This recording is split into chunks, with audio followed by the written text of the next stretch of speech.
Focal point. The midterms are less than 2 weeks away. From voter turnout to ballot issues, this could be the biggest non-presidential election in history. A 9-year-old girl signed to a college volleyball team? I'm Michael Epps, and I'll bring you that story later on Focal Point. Coming up on Focal Point, Snapchat filters are all the rage. But how far are you willing to go to look like this in real life? Focal Point starts now. Hello and welcome to Focal Point. I'm Michael Epps. And I'm Kayla Hinton.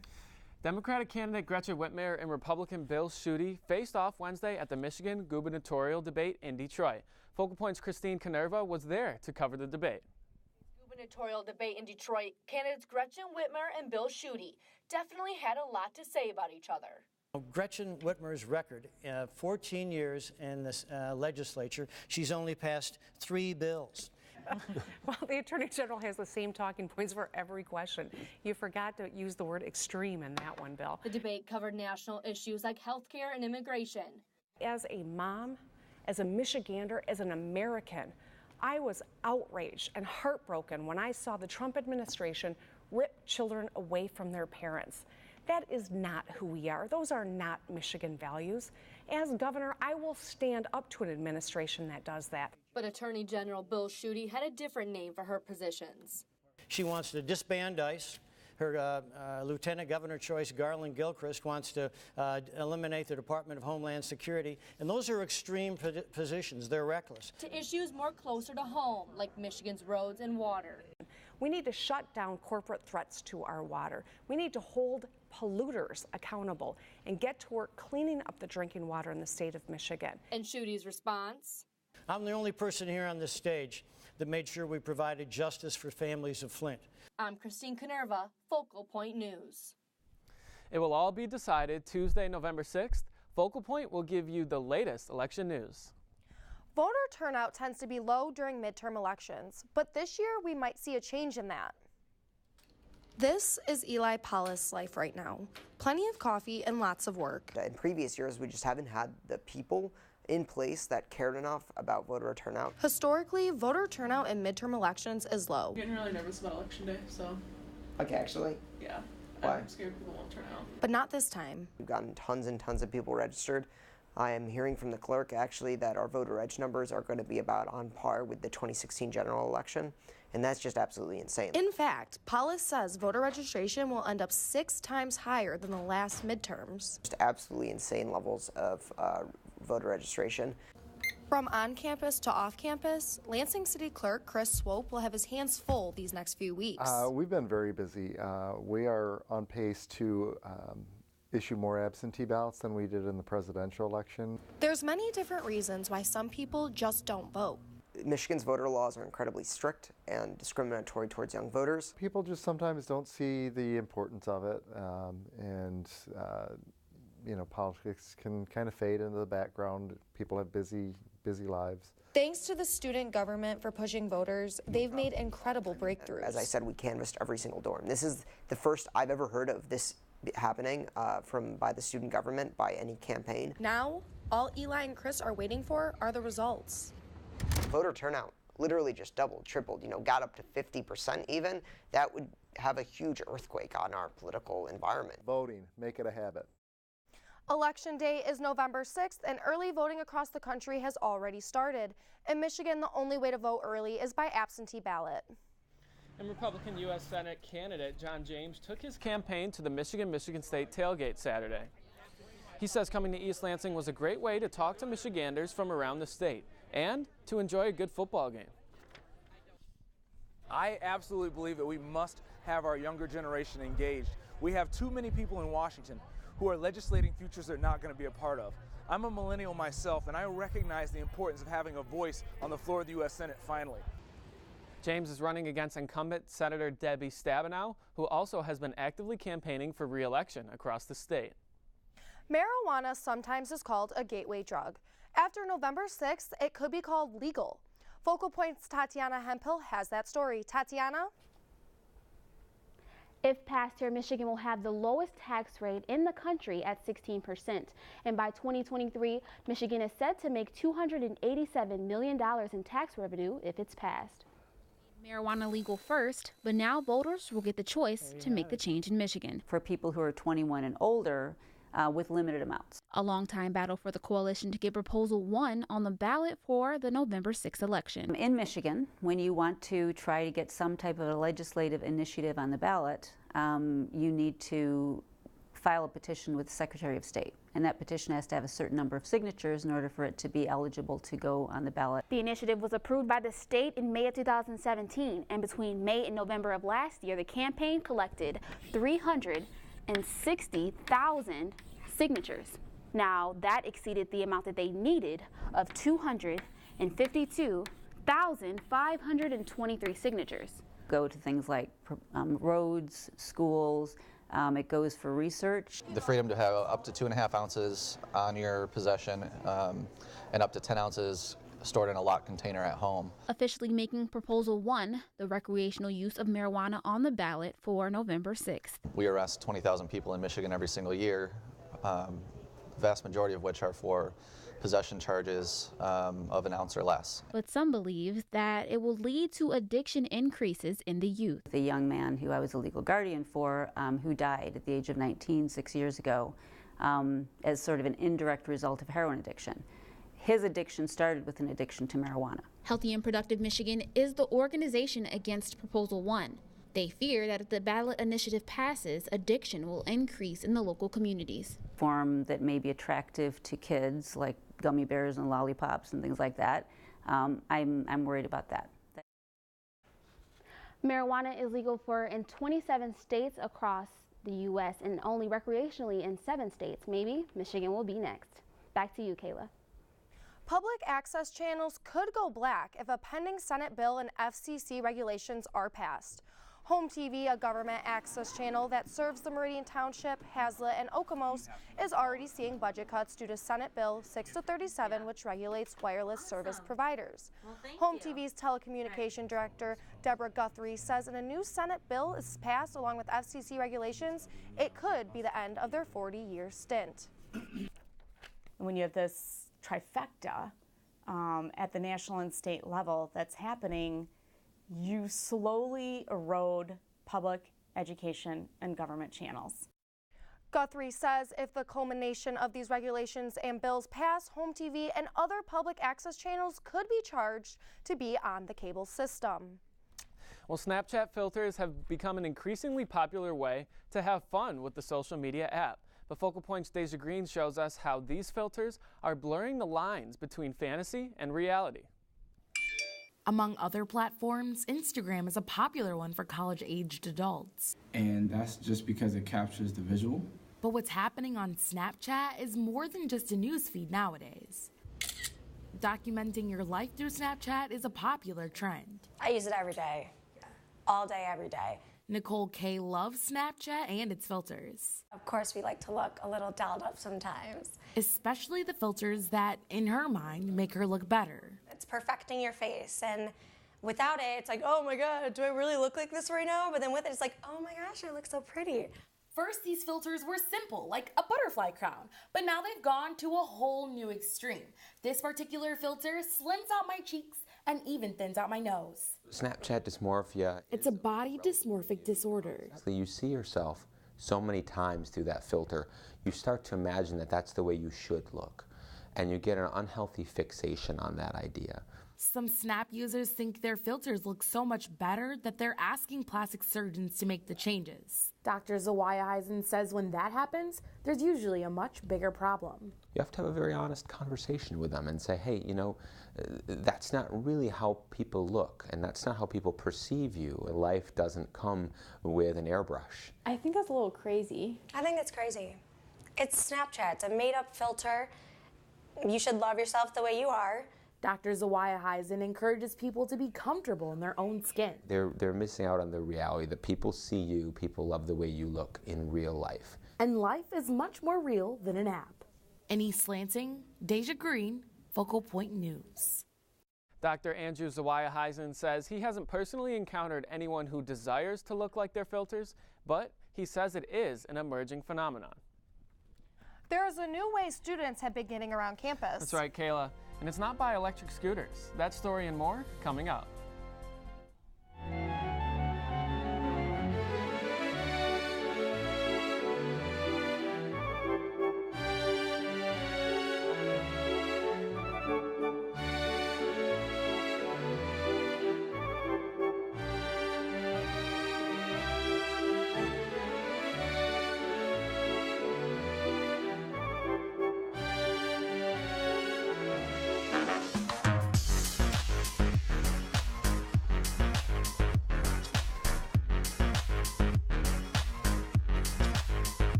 Welcome back. East Lansing police have now made an arrest in connection with the murder of an MSU student who was shot and killed outside of an off-campus apartment 2 weeks ago.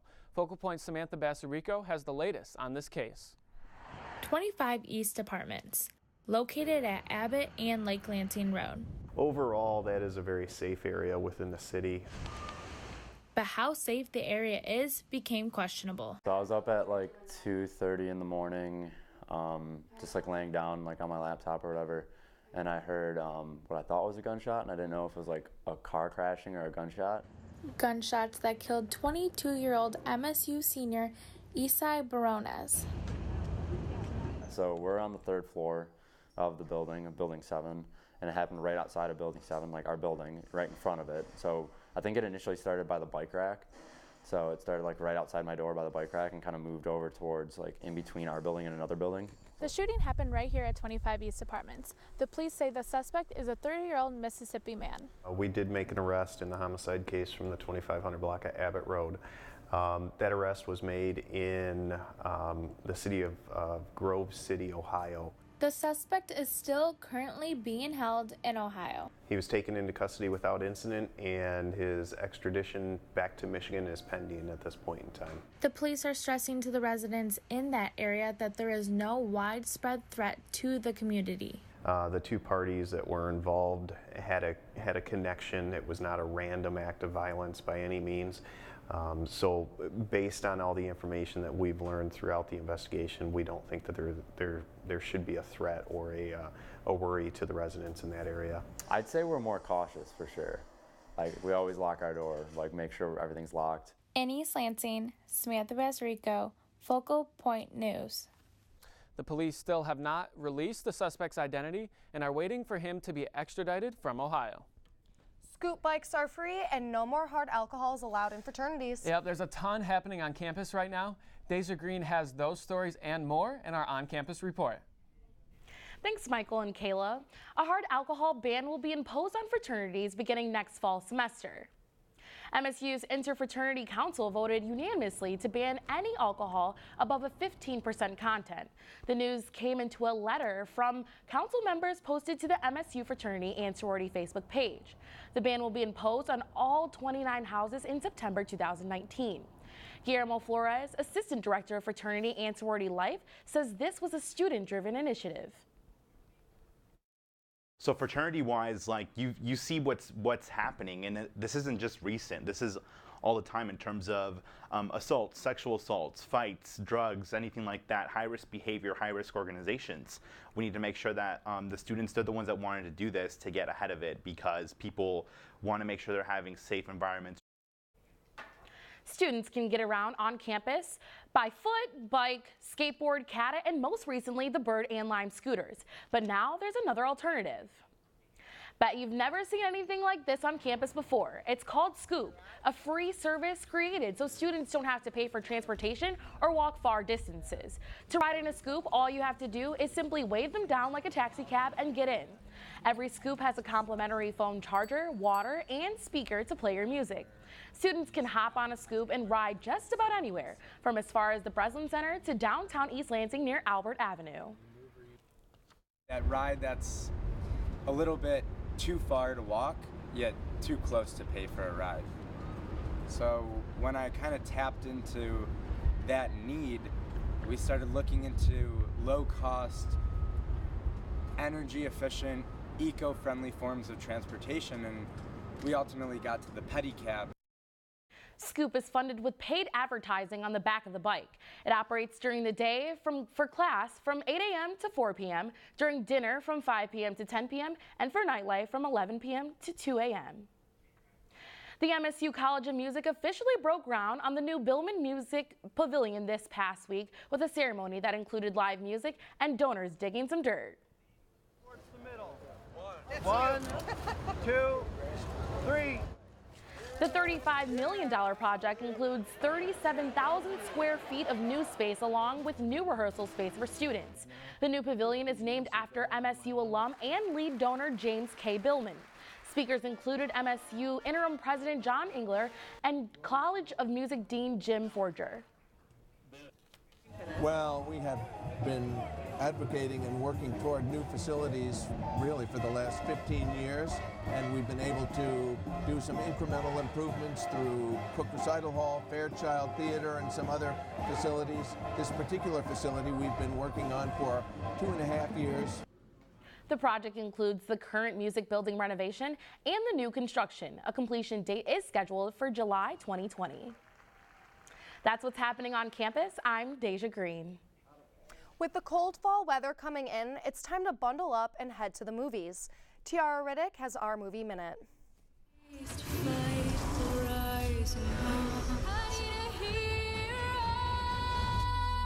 You're looking particularly beautiful tonight. Johnny English Strikes Again is making its way to theaters this weekend.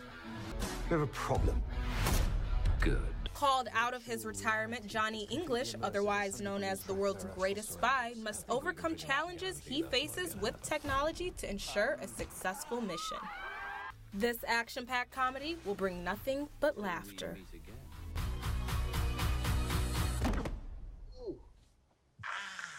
That was sooner than I expected. It all happened so fast. I didn't know what to do. Sci-fi film Solace is about astronaut Troy Holloway, who wakes up to find himself drifting towards the sun in his escape pod. Flying completely blind. Realizing the terrifying situation he's in, Holloway's commander sends out a rescue mission to save him before time runs out. It's not gonna work. I'll be going too fast. That's all for your Movie Minute. For Focal Point News, I'm Tiara Riddick. I'm going to get you home. Can. We all know there's no love lost between the Spartans and the Wolverines on the football field. True, Kayla, but the rivalry extends to the soccer field as well. Samantha Bassarico joins us at the sports desk to review the big games. That's right. All eyes were on East Lansing for 2 big games against the Wolverines. And plus, both Spartan basketball teams spoke with the media this week. I'll have those stories after the break. Grew up loving theater, loving musicals. I never would have thought that that could have been my career until suddenly I'm working on a rewrite for the draft of my show as we're about to open on Broadway. And I'm like, oh my God, well, I guess this is what I'm like doing after now. This one, it's the highlight.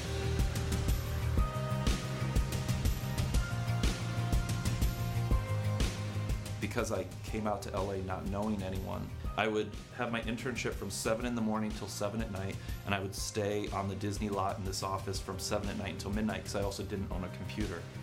And I would just keep my script on this floppy disk, and I just spent the nights writing a script. And then I just kind of put it on a shelf and forgot about it. I met a screenwriter who took me under his wing. I shared my script with him. He liked it enough to share it with his agent. And then suddenly I was like off and writing. The most important thing you're going to get out of college is the hunger to be curious. And I think that's what college really is most important for, is it teaches you how to learn. If you stay curious and you desire to learn, you really have infinite possibilities.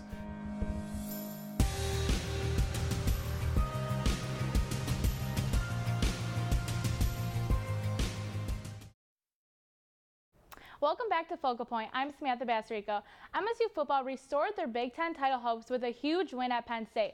But to keep those hopes, they had to win another big game against Michigan last Saturday. Lightning in the area postponed play briefly, but the fans poured back in after things cleared up. We start in the third. Spartans down 7. LJ Scott takes the pitch and reverses it to Daryl Stewart, who finds Brian Lewerke wide open for the Spartans' first score of the game.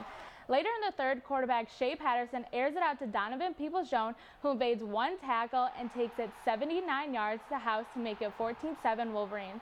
Ben Mason punches it in at the goal line to add to the Michigan lead and secure the victory. The Quinn Nordine kick would be good for a final score of 21-7. Michigan takes the Paul Bunyan Trophy back to Ann Arbor. Michael Epps has the post-game reaction from Spartan Stadium. Throughout his time at Michigan, head coach Jim Harbaugh has struggled to win those big games against his rivals. Well, today here at Spartan Stadium, you could tell that this game was personal. Our team never blinked the entire time. They played hard, they played smart, and from the pregame shenanigans there was no backing down today by our guys. Yeah, it's Michigan State, and then we both feel some type of way about each other, and I feel that's just a result, of emotions and tempers flaring. We always want to win this game and make our alumni proud, so it doesn't feel good. And our goal is to win every football game. As bad as it looks on a piece of paper, we had an opportunity to win the football game. So our goal is to win. And quarterback Brian Lewerke lost another one of his wide receivers, and this time it's the big one. Felton Davis with a torn Achilles. He will be out for the rest of the season. And the Spartans will look to bounce back next week as they take on Purdue. From Spartan Stadium, I'm Michael Epps. Fans from both sides have been at each other's throats all week after some drama outside of the game. Players from the two teams confronted each other as the Spartans did their traditional pregame walk 2 hours before kickoff. Michigan linebacker Devin Bush ripped his cleats through the Spartan logo in response. Michigan coach Jim Harbaugh called MSU's action Bush League, while Michigan State released a statement this week saying Michigan players were asked to move off the field but refused. The Spartans now say they are moving on from the drama. It's football, it's life. You win, you lose, whatever, it's over, and we're going on to the next game. So whether we would have won or whether we would have lost, still would have to prepare for Purdue, a very, very great team. So that's how we kind of look at it. Can't worry about that anymore. We got to move forward. We got to try and beat Purdue. They're feeling good about themselves. So we're trying to get our 5th win this year. Coach Prom has done a great job there since getting there really last year and sort of turning the program. He's going to run trick plays. He's going to, run fake punts, 4 of them last year. Very good football team right now, playing hot. So we're going to have our challenges cut out for us there. Kickoff is set for noon on Saturday. Now let's head to the Harwood for Media Day. Both the men and women's basketball team are looking forward and not back. Last year, the men made an early exit in the second round of the NCAA tournament. They lost Miles Bridges and Jaren Jackson to the NBA, but the team does return 60% of its scoring. After a couple years where the young guys were key players, it may be the upperclassmen who take the lead this year. Sometimes talent doesn't win out over experience, and right now I think we're pretty experienced with the 3 juniors that we have that have started most of their career. Extremely excited, just to get another opportunity. Junior year, been working, had a long summer. These guys been working. We've been, working extremely hard, getting a lot better, and just ready to show everybody what we got.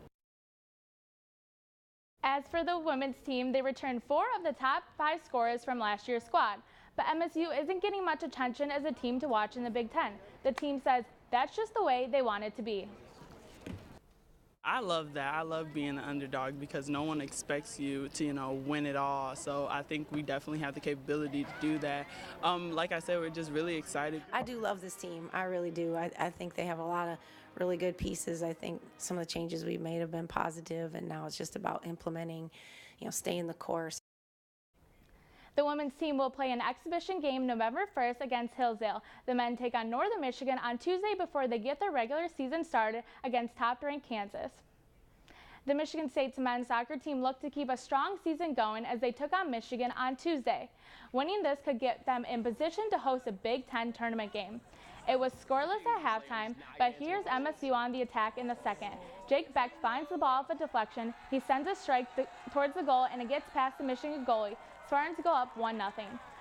But it wouldn't take long for the Wolverines to respond. They shoot from outside the box. MSU goalie Jimmy Haig blocks it, but Noah Kiki is right there on the rebound. He puts it in to tie it at 1.